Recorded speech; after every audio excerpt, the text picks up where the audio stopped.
Hey guys, welcome to Knowledge Series video number 2 on sleep.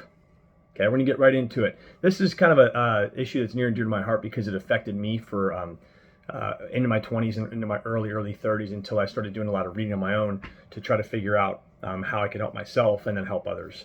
So I'm gonna give you about 5 bullet points here. About 95% of adults require 7 to 9 hours of sleep. Children, teenagers, and older adults likely require more.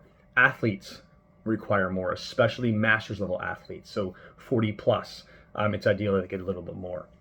An interesting study done with teenagers in the Pacific Northwest about a decade or two ago, they delayed school start times in a certain school district. So after a while, they compiled data. The decrease in accidents was the largest decrease in accidents since the invention of analog brakes. So they had such a decrease in accidents because kids getting extra sleep. So again, a little perspective on that. Number 2, sleep debt is a cumulative issue. So the neurobiological cost accumulates over time. So if you get 6 hours of sleep each night for 2 weeks, your mental and physical performance decline is equal to that of someone that's been awake for 48 hours straight. So some perspective, okay? On top of that, these people are probably completely unaware of their decline. In other words, we are poor judges of our own performance. And it decreases as we move through that, even worse. And if you're happy with your sleep deprived performance, just simply know that you're probably not performing optimally. So if you're feeling pretty good and you're only sleeping 6 hours, understand that you could probably feel even better if you slept 7. Here's a couple things that reduced sleep does to your body. It weakens your immune system. It's shown to be a key factor in increasing your risk in many cancers, heart issues, and Alzheimer's disease. It increases your risk for diabetes.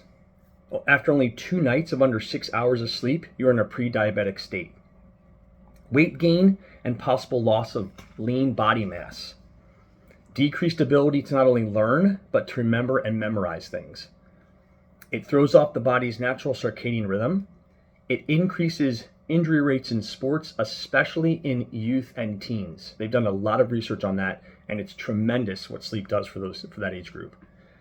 It's maybe the most noticeable part is physical appearance, bags under your eyes and things like that. You can tell usually when someone's sleep deprived by how they look. So again, if you go back to someone sleeping 5 hours and they're saying, I feel great, and you can kind of tell that they look horrible in that point of view, that's probably why as well. In the gym, time to exhaustion, so your aerobic output, reduced anywhere from 10 to 30%. There's a decrease in peak and sustained muscle strength. Faster rates of lactate buildup, a reduction in the amount of lungs that the air of the lungs can expire. Number 4, that was 3. Number 4 is, do you need more sleep? Here's some signs that you need more sleep. If you don't set an alarm, would you sleep past that time? So my alarm goes off some days at 4, some days at 5. If I didn't have my alarm, would I still wake up at those times? Do you find yourself sitting at your computer screen, rereading the same sentence over and over and over again? After waking up, could you go back to sleep before 10 or 11 a.m.? The 4th one, do you need more sleep? Can you function optimally without caffeine before noon? That's probably the one I would fail. So if you're failing on any of those, it's probably a little bit of a wake-up call that you're not getting enough sleep. And again, if you're sleeping 9 hours, and you have a really busy schedule, and you have kids, and you're moving from here to there, you work a 12-hour shift somewhere, you might need 10 hours. That's what your body's simply telling you, okay? Here's some tips for healthy sleeping patterns. Stick to a schedule. I try to go to bed at the same time, and I try to wake up roughly the same time every day, even on the weekends. I take naps if I can on the weekends. A 20, 30-minute nap really helps me recover. So if you have time in the middle of your day at some point to sneak in a 20, 30-minute nap, they're enormous. They're enormous, especially if you're an undersleeper. Avoid caffeine and nicotine, especially after 2 p.m. I hope you're avoiding nicotine in general. But both those two will play a vital role in circadian rhythm and calming you down. Avoid alcoholic beverages before bed. I know some people like to have like a nightcap. In theory, that sleep that drink is helping you get is not quality sleep anyway. So keep that in mind as well.